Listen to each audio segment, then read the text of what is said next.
IVM.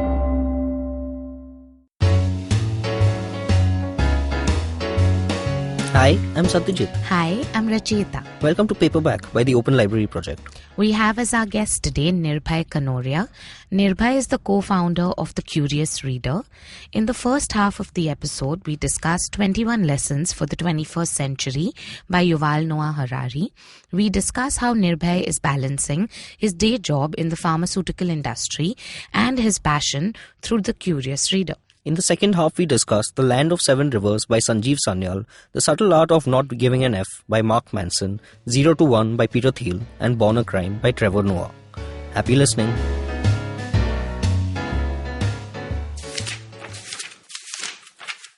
Education. Change is the only constant. Humankind is facing unprecedented revolutions. All our old stories are crumbling, and no new story has so far emerged to replace them. How can we prepare ourselves and our children for a world of such unprecedented transformations and radical uncertainties? A baby born today will be 30-something in 2050. If all goes well, that baby will still be around in 2100 and might even be an active citizen of the 22nd century. What should we teach that baby that will help him or her survive and flourish in the world of 2050 and the 22nd century? What kind of skills will he or she need in order to get a job, understand what is happening around them, and navigate the maze of life? Unfortunately, since nobody knows how the world will look in 2050, not to mention 2100, we don't know the answer to these questions. Of course, humans could never predict the future with accuracy, but today is more difficult than ever before, because once technology enables us to engineer bodies, brains, and minds, we can no longer be certain about anything, including things that previously seemed fixed and eternal. 1,000 years ago, in 10,018, there were many things people didn't know about the future, but they were nevertheless convinced that the basic features of human society were not going to change. If you lived in China in 10,018, you knew that by 10,050, the Song Empire might collapse, the Khitans might invade from the north, and plagues might kill millions. However, it was clear to you that even in 10,050, most people would still work as farmers and weavers, rulers would still rely on humans to staff their armies and bureaucracies, men would still dominate women, life expectancy would still be about 40, and the human body would be exactly the same. Hence, in 10,018, poor Chinese farmers taught their children how to plant rice or weave silk, and wealthier parents taught their boys how to read the Confucian classics, write calligraphy, and fight on horseback, and taught the girls to be modest and obedient housewives. It was obvious that these skills would still be needed in 10,050. In contrast, today we have no idea how China or the rest of the world will look in 2050. We don't know what people will do for a living, we don't know how armies or bureaucracies will function, and we don't know what gender relations will be like. Some people will probably live much longer than today, and the human body itself might undergo an unprecedented revolution thanks to bioengineering and direct brain-computer interfaces. Much of what kids learn today will likely be irrelevant by 2050. At present, too many schools focus on cramming information. In the past, this made sense because information was scarce, and even the slow trickle of existing information was repeatedly blocked by censorship. If you lived, say, in a small provincial town in Mexico in 1800, it was difficult for you to know much about the wider world. There was no radio, television, daily newspapers, or public libraries. Even if you were literate and had access to a private library, there was not much to read other than the novels and religious tracts.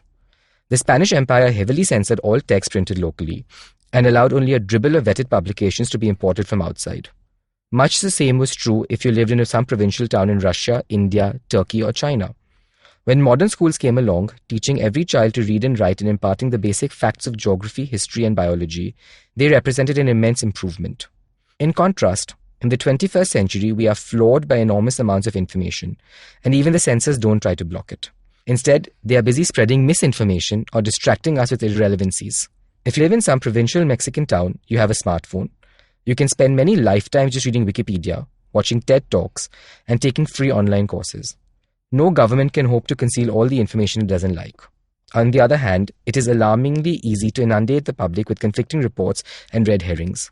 People all over the world are but a click away from the latest accounts of the bombardment of Aleppo or of melting ice caps in the Arctic, but there are so many contradictory accounts that it is hard to know what to believe. Besides, countless other things are just a click away, making it difficult to focus. And when politics or science look too complicated, it is tempting to switch to some funny cat video, celebrity gossip, or porn. In such a world, the last thing a teacher needs to give her pupils is more information. They already have far too much of it. Instead, people need the ability to make some sense of information, to tell the difference between what is important and what is unimportant, and above all, to combine many bits of information into a broad picture of the world. In truth, this has been the ideal of Western liberal education for centuries, but up till now, not many Western schools have been rather slack in fulfilling it. Teachers allowed themselves to focus on shoving data while encouraging pupils to think for themselves. Due to the fear of authoritarianism, liberal schools have a particularly horror of grand narratives. They assume that as long as we give students lots of data and a modicum of freedom, the students will create their own picture of the world. And even if this generation fails to synthesize all the data into a coherent and meaningful story of the world, there will be plenty of time to construct a good synthesis in the future. We have now run out of time. The decisions we take in the next few decades will shape the future of life itself, and we can take these decisions based only on our present worldview.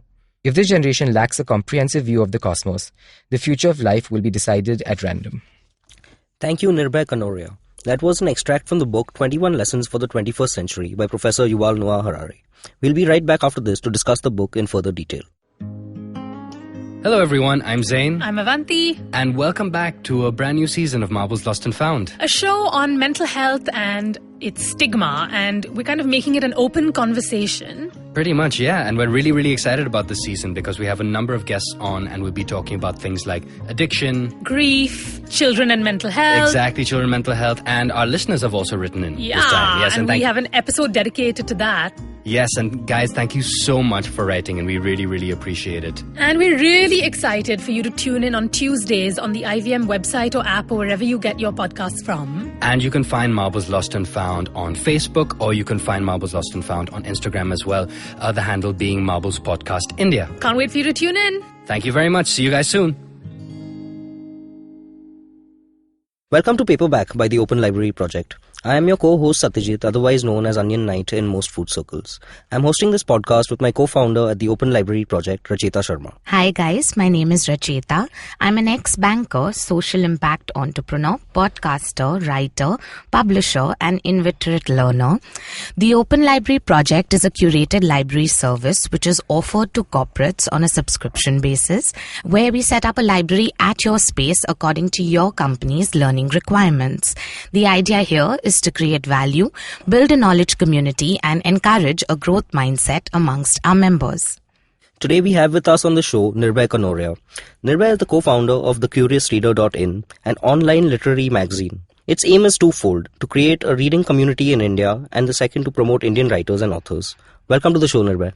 Thank you. Thanks, Satyajit. Thanks, Rachita. And thank you for having me. I'm very excited to be here. To have you here. We are excited for the conversation. Yes, the books are very exciting. The Open Library Project sounds really fascinating. I'm very Thank you so excited. much. And I'm very happy that you all are doing something like this. And we hope to do something with the Curious Reader in the future. Absolutely. Yes. Great. So, Nirbhay, tell us a little bit about how you came about starting Curious Reader and what drove you to start this thing. So it's funny actually because I don't have a literary or a publishing or a journalism background at all. Right. I've been a hardcore business person my entire life, worked in a pharma company, still do actually. Okay. But reading is something I've been really passionate about. And I feel what we really lack today is a good reading community. We don't really discuss books as much as we did in the past. Right. TV in many ways has taken over our lives. Yes. And I feel that's... Netflix has. Netflix. Yeah, everything. Netflix, HBO, it's all. I mean, I enjoy my TV shows, don't get me wrong. Right. But I feel like when we give too much importance to it, we tend to sometimes lose out on the things that reading can teach you.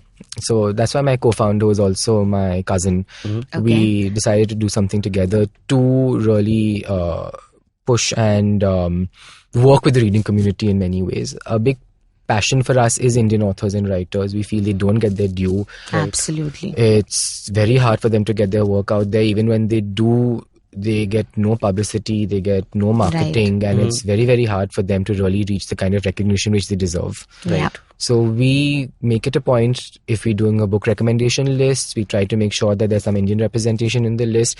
See, the thing is, most of us have grown up reading non-Indian authors. That's true. Yeah. Today, when you think of the books you were reading as a child, it probably was not Munshi Premchand. Or it was certainly a smaller section of us who were reading those kind of books. Right. So that recall value is not there for Indian authors, and we want to change that. We want them to become familiar names in our households as well. That's absolutely amazing. And, one of the reasons why we started a publishing house also was because we felt that authors are not given their due credit. And while people say it's a dying industry, I don't really believe that, books can ever die. There can be the different... numbers don't support that. Yeah, it's not a dying numbers industry don't really at all. support that. The bookstores are failing, but people are still buying books on Amazon. So. And even bookstores, it is certainly some bookstores have failed. The Barnes and Nobles of the world have failed, but that's because today the independent bookstores are flourishing in many ways. Oh yeah. Absolutely. Today, if you have a good selection, Kitab Khana is one of my favorite places to go in For Bombay. sure. Recently, I've started to Tidal Waves. It is amazing. It is amazing, Tidal Waves as well, right? It's just these large format stores that have they're over-leveraged in terms of the business, right? The business has changed, so they are unable to change according to... Absolutely. Yeah, I think just every industry needs to evolve according to the need of their consumers, and that's what I guess both our companies are trying to do. So that's great. And evolution is what we're talking about in that's quite true. That's quite true. It's a good segue. Good way to segue into this book. So tell us a little bit about how this book came to you. Did you read Sapiens before and Homo Deus as well? Yeah, so again, it's actually funny. I have a disease. If someone gifts me a book, I have to read it. Even if I have no interest in What the an book. amazing disease to have. If I have no interest, I'll still read it. So someone gifted me Sapiens and Homo Deus, and I read both. And I loved Sapiens. I thought it was very interesting. I hated Homo Deus. Okay. It was just too out there for me. I'm also a very anti-tech person in general. I'm a very anti-futuristic person. So I did not care for Homo Deus at all. But then when I read, I think 21 Lessons came out earlier in the year, if I'm not mistaken, in June or July or something. When I read it was coming out, I really enjoyed Sapiens. I was like, it's probably worth giving this book a shot. Right. And then when I read it, I just loved it. I thought it was absolutely fascinating. It was, in so many ways, and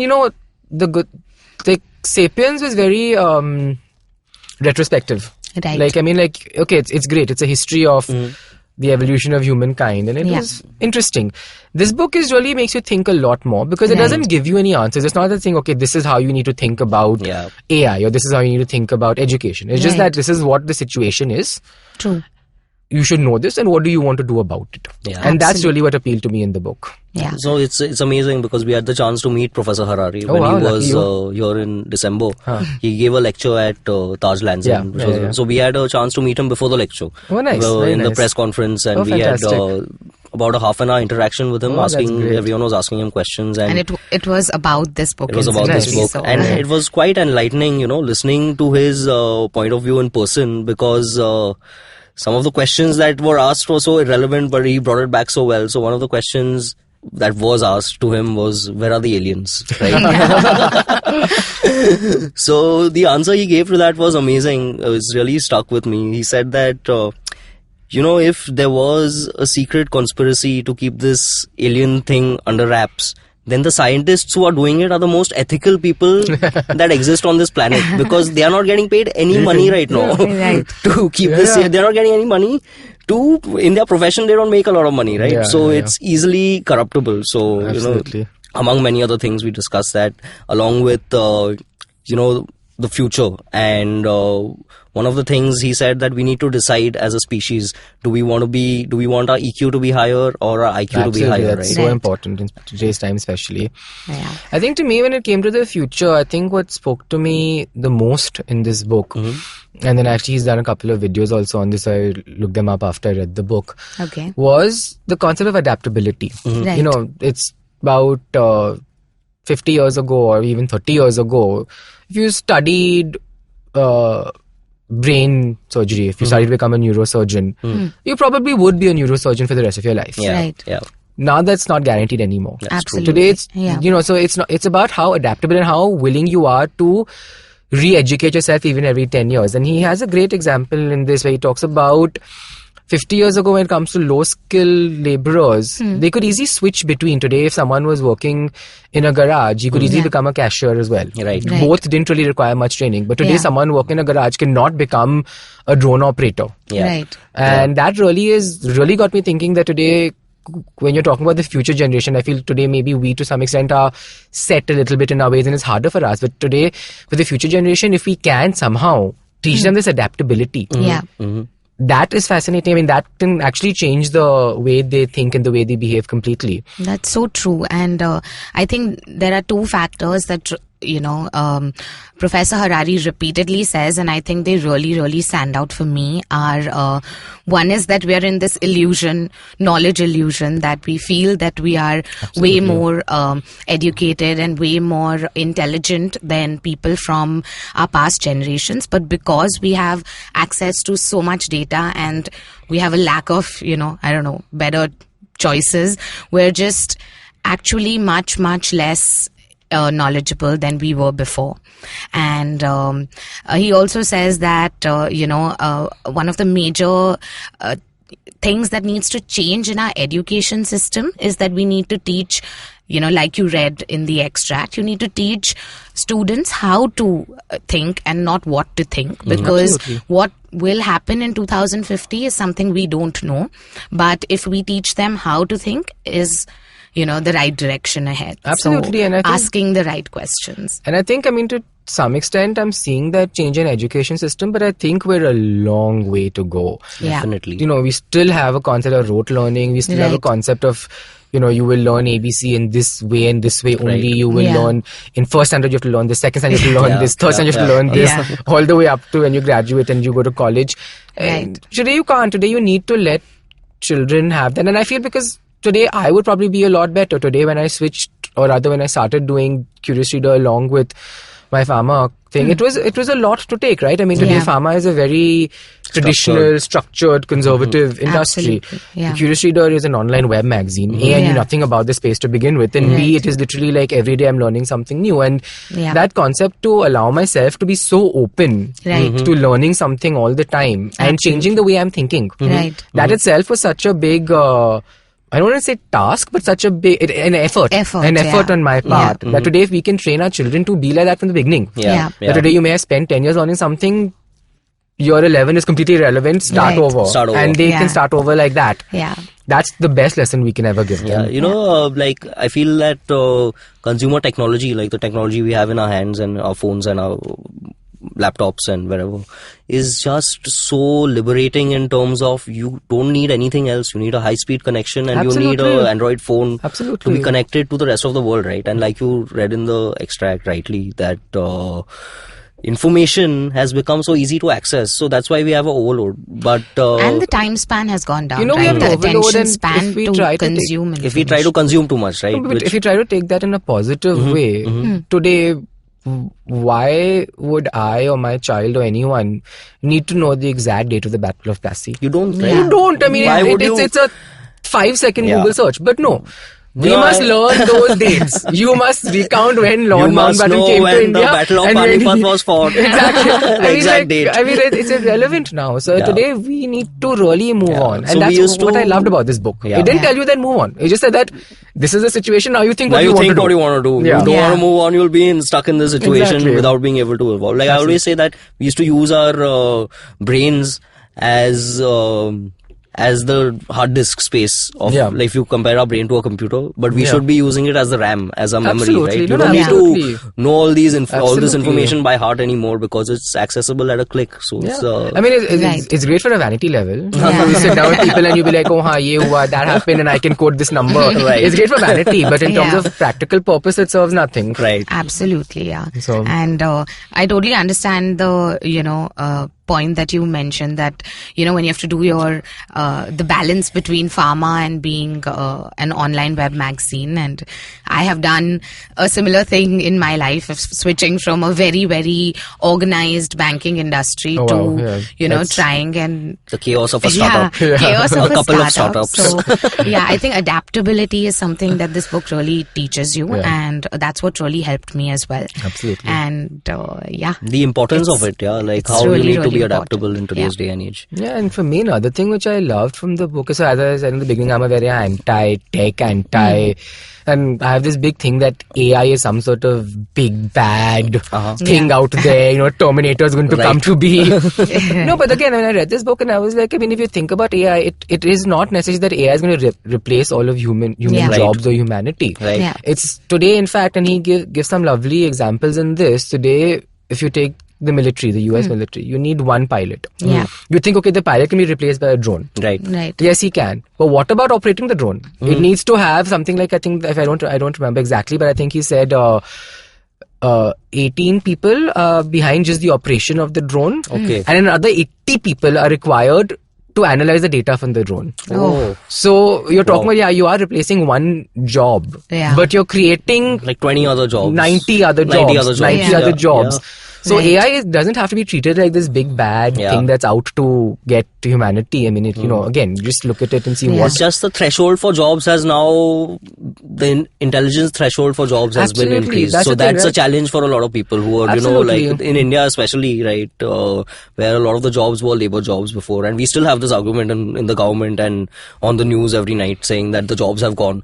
Yes, the jobs have gone, but there are new jobs available, right? Yeah. We need to reskill our population to sort of... But that's scary, right? Because the danger scary. with that is you're going to get stuck with a very large, unemployable, unskilled population. Right. And a very small number of people who are skilled enough to do the jobs that are required. True. And there won't be enough people to do the kind of jobs that are required. So how are we, and what How are do we we bridge doing as that a gap? nation? What are we doing as in a global sense, what are we doing to make sure that this doesn't happen? Right. Yeah, it shouldn't be like the rich are getting richer and the poor are getting poorer, It's not which even I about feel like it's more it about would like be. the working class not having anything that they can do. Like you just find yourself in the middle of your life, like 35, 40, Absolutely. that your skills are irrelevant now. That's a scary part. That's the scariest part. That's the scary part. And I feel today that's where we need to leverage technology. Today, I mean, definitely. like, whatever your political views and economical views on the big corporations like your Airtel and Jio and all may be. The fact is that they have made information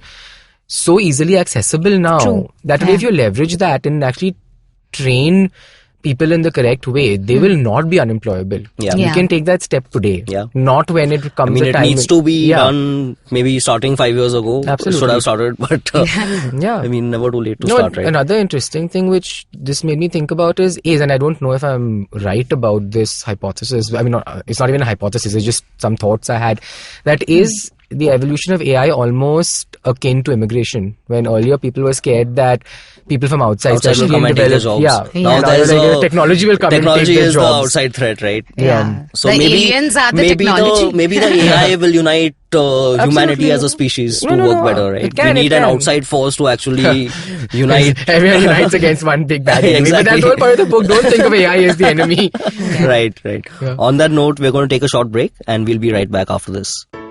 Hey everybody, you know what we've got? We've got another awesome week on the IVM Podcast Network. If you're not following us on social media, please make sure you do. We're IVM Podcast on Twitter, Facebook, and Instagram. So if you haven't been following us on YouTube, please do a search for IVM CCTV and get a peek inside what's going on in the studio. You can see excerpts from Cyrus Says, Naveen from Keeping It Queer, Akash from Varta Lab. There's stuff that we've done with Feeding 10 Billion. There are a whole bunch of little videos over there. Give it a watch and let us know what you think about that. On the Scene and the Unseen, Amit Verma is joined by journalists Barun Mitra and Kumar Anand to discuss the crisis in agriculture.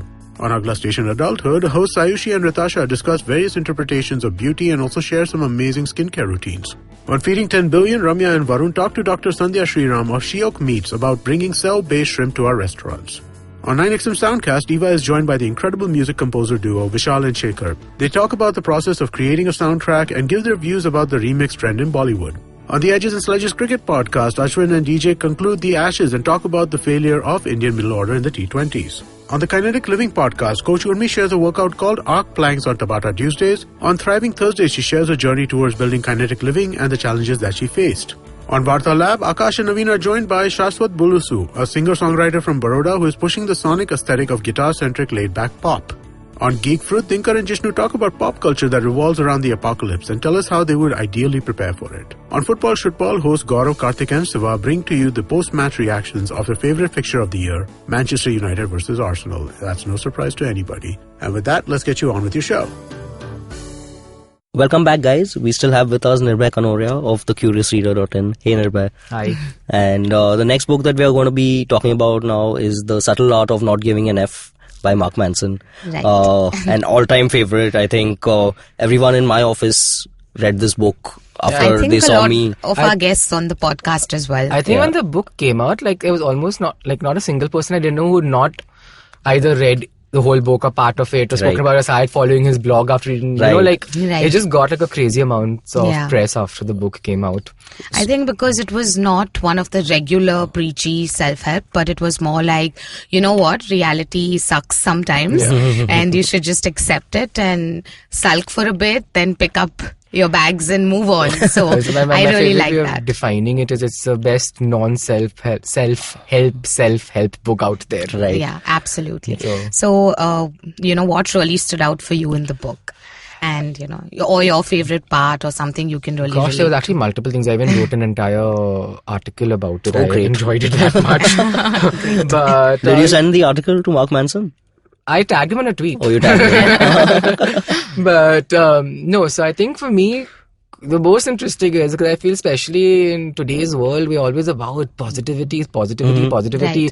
If something, your business fails, don't worry, be positive. And he was like, screw that. I mean, like, positivity is so overrated. Yeah. He's like, negativity is what drives you. And I think, of course, I mean, it sounds cooler to say, obviously think positive, yes, but don't treat every failure also as something awesome. I mean, like, failure should drive you to not fail the next time. Right. Yeah. Which is why don't just be like, oh, everything is fantastic, everything is positive all the time. Yeah. And I think that was cool, right? Because I just totally switched the whole concept on itself, and it really did drive home the fact that use failure as a learning experience. True. Don't just be like, theek hai, fail, big deal. It is a big deal. You shouldn't fail. You should learn how to not fail again in the same way. Learn how to not fail. I'm not saying that failure is a bad thing. Failure is a very good thing. It does. But I feel like glorifying failure is not a good thing. Absolutely. You should be aware that 100%. I did fail. Yes, you're human. You do fail. Absolutely. But try and fix it, right? It shouldn't be like all. But all MBA students glorify it. Every MBA essay is about what's failed. So every MBA student glorifies their failure. And that's true. That's true. No, but I think that was certainly for me one of the most interesting aspects of the book. The other thing which I loved was that it was very clearly that, listen, I mean, it doesn't say that don't give an F about anything. Just reserve what you give an F about. Exactly. Right. Like, Exactly. Don't waste so much emotional energy on thinking about every goddamn thing under the sun. Yeah. Like, I mean, there are certain things. Pick your battles. That I need to focus on this, and I will make sure hell or high water, I will achieve these things. Right. And don't care about everything else. Yeah. I think that's a great learning from the book, keep your F's to a minimum. Limited. To the things that deserve it. Absolutely. So, and just the fact that, you don't have to take even your entrepreneurial life so seriously. Like everything doesn't have to be like, it's the end of the business. Sometimes you go through a bad phase, you probably sulk about it for a while, accept that you made some mistakes and then just move on. So I truly love the book for that as well. It's great. It was a lot of learning from the book. I feel like, and it was a very easy read, I mean, a lot of these books sometimes are very heavy duty and Right. I mean, he's trying to sound also very cool with his excessive use of profanity, which is maybe not required. But, he's... I have a lot of people who said that. Yeah, I mean, like, I get it. After a while, it just got like, okay. I mean, like, every MF. I mean, like, we get it. You're cool and young and you can use this language, but, like, every sentence doesn't need to have it. That's true. Yeah. So, I think he was just trying to relate to... Absolutely. Maybe a younger audience. Absolutely. So, that aside, but I feel the book was still great in many ways. And also, it's the measure of success, right? So many of us are constantly thinking about how am I doing vis-a-vis how this other company or person is doing. Comparschlager. You're drinking the comparing aid. Absolutely. And he gives this fantastic example of Dave Mustaine, who was part of Metallica and then he quit Metallica, or rather he was thrown out of Metallica and he formed a band called Megadeth. Right. Yeah. Now, Megadeth went on to sell 25 million albums, which is fantastic. Yeah. But he never considered himself a success because Metallica sold 150 million albums. Right. Yeah. So, I mean, and then that's stupid, right? I mean, then you will never let yourself be happy. Right. Absolutely. So define what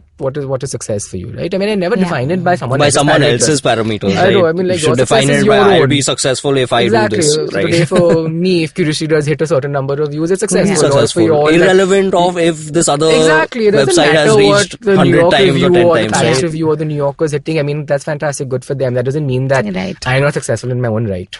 Yeah, and you could be facing various challenges which they didn't. So you did the best you could in your, limited capacity, and that's just that. I think, we should just give ourselves, cut some slack and just relax. And that's the good thing with this book. It can be used whether in a business context, whether in a personal life context, whether in a relationship context, in whichever way you read this book, it is applicable to your life. It adds value to all aspects. Absolutely. Fantastic.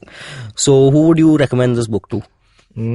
Gosh, everyone, literally. Everyone, I really think it's a great read. I mean, if you can get, as I said, if you can get by, if you're one of those people who get very offended by the profanity, then obviously skip it. But it's a great read, and it's a very light read. Yeah. That's why you don't have to be a hardcore reader or someone who's reading a lot. I mean, it's a very light read. Pick it up, you'll be done in a few days. It's just, and also it's very start, stop. It's episodic in ways, right? But I think it's a lot of stuff that he writes on his blog, so it's more like a collection of his blog articles. So it's very episodic. Pick it up, leave it, read a few pages, pick it up after another 10 days. It's a great book for everyone to pick up. Fantastic. So the next book that we're going to be talking about is 0 to 1 by Peter Thiel. Yes. One of my personal favorite books. I think for most struggling entrepreneurs, it's the 0 to 1 struggle, right? Yeah. So, No, I actually read it just before starting the Curious Reader. Wow. So it also came to me at an opportune time. Perfect. And like so many things you learn in the book is something I've tried to incorporate into the Curious Reader. That's amazing. That's exactly what why. We tell people. Books are your mentors. Absolutely. This is your self-mentorship. Go ahead and do it. Educate yourself. It's not just limited to books though, we live in this amazing time where you have people putting up these videos on YouTube, and you don't have to pay any money to watch these videos, or you're literally attending classes, right? I love TED Talks. I mean, Absolutely. they're genius. You can just pick whatever and everything teaches you, and 0 to 1 is just one of those great books. I've been a fan of Peter Thiel ever since I found out who he was. And his political leanings aside. Right. But, I would concur with that. To keep that aside, but as a book and as a personality, he's fascinating. And the things the book teaches you, right? Very basics. And I feel a lot of people may say, oh, there's nothing new in this. But the point is, it's presented in an information that is A, palatable, and B, applicable. Yeah. And plus, being from someone who has accomplished so much, you're going to sit up and listen. If it's as compared to me saying the same thing, then Peter Thiel, obviously his experience in the tech space has been phenomenal. Just the people he worked with. His whole group of 8 that went on the PayPal mafia, who have all gone on to conquer the world, basically, after that. So tell us what you've tried to incorporate from this book into your business practices. 2 biggest things. One would, of course, be staying lean. Okay, fine, you don't have funding, it's a separate issue, but otherwise, especially when startups get funding, a big, let's go and, splurge, let's hire 50 analysts and let's hire 100 salespeople and this and that. I mean, it's not required. Right? Stay lean, focus on what you're doing, keep a team that is really, truly bought into the cause. And buying into the cause is very important. It's something that Devanshi and I, will meet Devanshi in a later episode. She's my co-founder. It's something that she and I discuss very often. And we've actually hired also according to this. We've hired maybe someone resume-wise may have been better. But because one person's passion was higher, and I feel that is very important in a startup. Absolutely. In a corporate, maybe you can get away with a little bit without the, go for a fancier resume. But in a startup, you work bizarre hours. You don't work in very fancy offices. You don't, your salary is not comparable to what you could be earning at a fancy corporate. And your work, directly affects the vision of the company. Absolutely. Because you're like a tight team, but in an larger organization, you're basically just doing one of the various roles which would then eventually get there. Certainly, go after people who've truly bought into your vision. And the other thing which I cannot also stress enough is focus on product and not on sales. Right. I mean, obviously, I'm not saying be stupid and be like, okay, I'll earn no money for the rest of my life. Obviously, that's not okay. But if you have a superior product, then the sales will follow. Right. So focus on the product always. Do not sacrifice product for sales. We don't do that. Today, if we know we really believe in an article, we think it's a fantastically written article, we will go ahead and commission it and publish it and pay our writer whatever it costs to write the article, because then we know the fact that now our readers are coming to us because they believe in the content we publish. It's the integrity of your website, the magazine. Absolutely. So this is really what he says is it's probably the the biggest takeaway from the book. Right. And he talks about how, I think 0 to 1, the title is about how when it's different from going from 1 to 100 and going from 0 to 1 is a completely different journey, right? Yeah, when you're creating something that did not exist before, the rules are completely different than from taking a product or service that exists and scaling it up to meet maybe the demand of... That's what he talks about, right? And this is similar to what Taleb talks about in Black Swan. That today, if you're going to create a new social network, you will not be the next Mark Zuckerberg. Someone's done it. Someone's done it already. You need to think how you will create such a irreplaceable product or service, and that's the hardest part. Look, I'm not saying that we've got it down or anything like that. But that is the hardest part. I mean, how do you crack that? How do you come up with a product that is irreplaceable? How do you create your own little Black Swan event? Black Swan obviously is a much larger thing, but how do you create your own little... Another fantastic book though. Taleb is one of my brilliant favorite writers. In fact, I've only read Black Swan. I've read Anti-Fragile, and that really put a lot of I would say resilience into my attitude when it comes to business, because he just put it in a very simple way, saying that, you know what, you're going to fall 100 times. If you break 100 times, you're stuck with fragility. So you need to learn to become anti-fragile over the course of your business, right? Fantastic book. Even Black Swan, fantastic book. I love it. That was great. I spent another hour discussing that book at least. In fact, we discussed The Four also recently, which was about Facebook, Apple, Google and Amazon. And in that also we discussed that, you know, for any other company who's striving to become a $1 trillion company, they should try and do something that these four are not doing. Absolutely. No, it's exactly what he says. It's exactly what Peter Thiel says. You cannot do what someone else is doing and become the next multi-billion-dollar company. Right. But he surprisingly contradicts himself in the end, which is also interesting. But he says, you know, we all are really think with first mover advantage.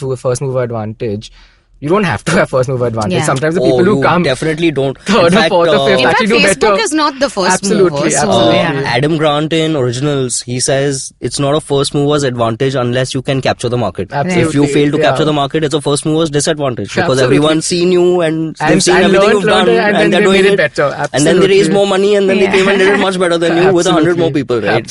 Absolutely. Great.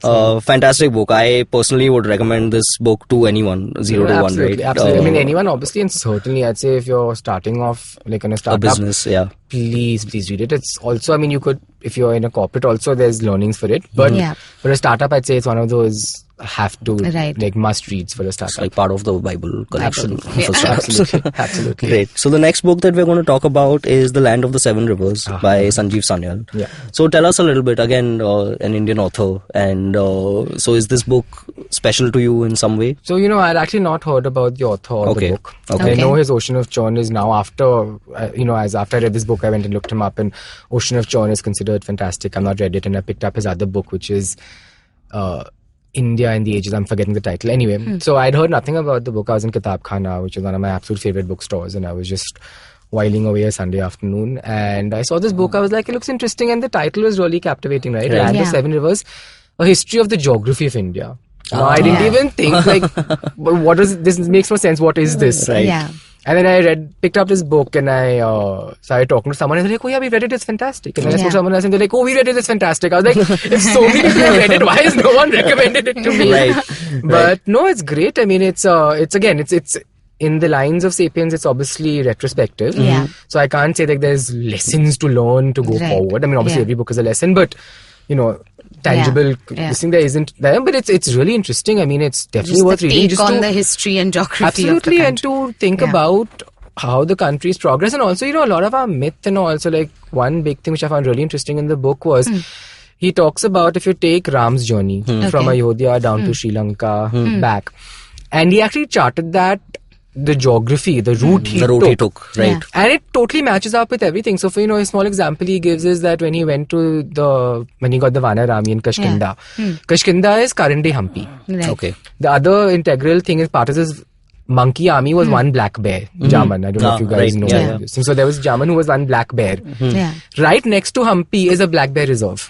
Okay. So, I mean, there's actually... It makes sense totally, like when you trace the roots. Absolutely. It is very scientifically. So, obviously, then people add on the myth and the magic element and the flying... Also, the flying chives and all can also... A lot of people have a theory Can be explained, right? No, a lot of people have a theory that those were the original planes and the Brahmastra was the original nuclear weapon and this and that. Right. A weapon capable of destroying the world. That's what the nuclear weapon is, right? Yes. Yeah. So, these things also... So, that aside, but just everything can actually be traced scientifically. Yeah. And also, I had no idea the Indian Empire went up to Korea at one point of time. Yeah, I had no idea. I was like, wow, that's cool. In fact, with one of our previous guests, Anirudh Kaniseti, we also spoke about the history and geography of India and how a lot of the geography actually affects the history because the trade and the jobs and everything in that area depended on what crops could grow there or whether it was fertile or infertile land, and that's how the history actually so it's really interesting that you said this also, crops. And also we were actually doing just studying the evolution of English for one of our pieces, and actually Indian words, like Hindi words, didn't find themselves into English during the colonial era. It was well before that. Right. It was because of the trade. Because you had to learn the language, right? So If you want to trade with... mango comes from Mangai, which is I'm forgetting which original language. I think Malayalam, maybe. I may be mistaken. But I'm forgetting which language it was from. It comes from that. Even ginger. Ginger comes from Incher, which is again Indian thing, and they found themselves into English long before the British came to India. Right. So I mean, everything we had, and it was the crops, right? People, they came here, they're okay, these crops we should export out. So everything boils down to commerce, and at the end of the day, Absolutely. Great. And fantastic book to read for anyone who wants to get a new take on the history and a new take on the real history, it's different from what we learned in it's very different. And I mean, he More does relevant. he does touch upon all the actual historical elements also. Yeah. But by giving them a geographical context, I feel it's actually a lot more relatable.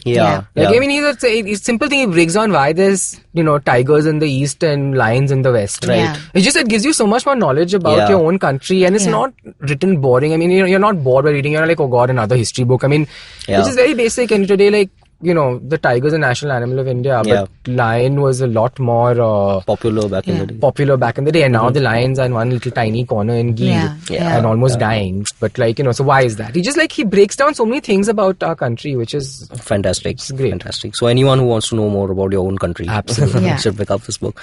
And we are running out of time, so I think the last book we are going to discuss is Born a Crime by Trevor Noah. Trevor Noah has inherited the Daily Show from my favorite comedian, Jon Stewart. Inherited with... Well, at least Jon Stewart is now going on to doing Meritocracy, right? He earned it. He earned it. He earned it for sure. But I was a huge Jon Stewart fan. So I'm a huge Trevor Noah fan also. But I keep comparing him to Jon Stewart. So unfortunately, he doesn't live up as much to Jon Stewart, right? So this book is about how he grew up in apartheid Africa and how difficult it was and the challenges of growing up. It's also called Born a Crime because he was literally born a crime. I mean, it was illegal for him because he had a white dad and a black mum, and that was illegal in apartheid South Africa. I mean, you couldn't, it was against the law, and I suppose his parents would have faced severe legal consequences had they been found out. And so he'd be hidden for most of his life because of his heritage. So he talks a lot, he touches upon how he didn't fit into any of the communities also, because he used to speak like a white person because of his upbringing, but he looked black because of his interracial birth, right? Colored. His colored birth, and he could not... He used to get bullied from both sides of the... So no, but the interesting take for that was that despite this, and it was common for... He talks about his grandmom a lot in the book because he lived with her for a while. It was very common for her to beat all her grandchildren, but she would not beat him because he had white blood. Right. And that's, that's actually a real take on privilege if you think about it, because it's just one of those things that today in India, if I take myself in that sense, being a Hindu male, and certainly from for what it's worth, the privileged community of India. And there's so many things we just end up taking for granted, at least I certainly take for granted, because it doesn't, not because I'm not trying to think of someone else, it's just because it doesn't occur to me that this could. And that for me was a big lesson. Right. And I was like, God, I really need to just stop thinking of everything from my perspective and Just because something is coming easy to me doesn't mean it's coming easy to everyone else. Yeah. And that's what I used to do in for a while. I spoke a lot about feminism and, being a feminist. And then you realize that, what, the problem is really not solved. I am living in this South Bombay, cocoon, Bubble. but it's not that, this problem has been eradicated from India and there is no more, women equality issues and all of that. So it's just being a little ignorant Absolutely. sometimes. I think These books really make you realize that we're still, and like you mentioned in the extract also, that we would still be facing the same issues if we didn't really do something about it. And that's what I really love about Trevor Noah, that after these circumstances, if you've reached where you have, then you definitely have earned it. So absolutely. Yeah. Huge fan of the Daily Source. You just want to make that clear. Just to make it very clear, I still love it. Trevor Noah, in case you're listening, I still love you. I love you. Great. So that was a great episode. Tell us, Nirbhay, where can we find The Curious Reader? So it's an online magazine, www.thecuriousreader.in. .in is very important to us. We're an Indian magazine. Great. Okay. So Great. .in, please come on. You can find us on Instagram, on Twitter, on Facebook. We have a newsletter which goes out once a week. It's got some really good editorial. It's got a curation of best from around the web. Subscribe to it to know more. And come visit. Read between the lines, quite literally. So Great. Thank you. Thank you for having me. Thank you. It was so great much. having you, Nirbhay. And a big thank you to all our listeners. You can follow the Open Library Project on LinkedIn, Instagram, and Facebook for latest updates on our events. And stay tuned for the next Paperback podcast on IVM Podcasts. Happy reading. You can follow IVM Podcast on Facebook, Instagram, and Twitter at IVM Podcast.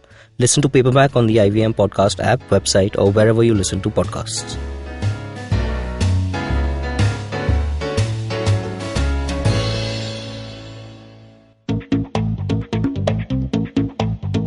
Advertising is dead. Yep, you heard me right. Advertising is dead. We're all in the content business now. Let's not call it news, TV, radio, etc., etc. It's all content, and we're in the middle of this weirdly exciting phase where all the borders and lines that have been drawn over decades has been swept away by this lovely thing called the internet. We're a show where we don't dwell on just the stuff that is now, but rather the wider stuff about advertising, media, content, and the whole goddamn circus surrounding it. Tune in every Tuesday for our weekly unboxing of the mystery box we used to call advertising. I'm Varun Dugirala, co-founder and content chief at The Glitch, and this is my new podcast, Advertising is Dead.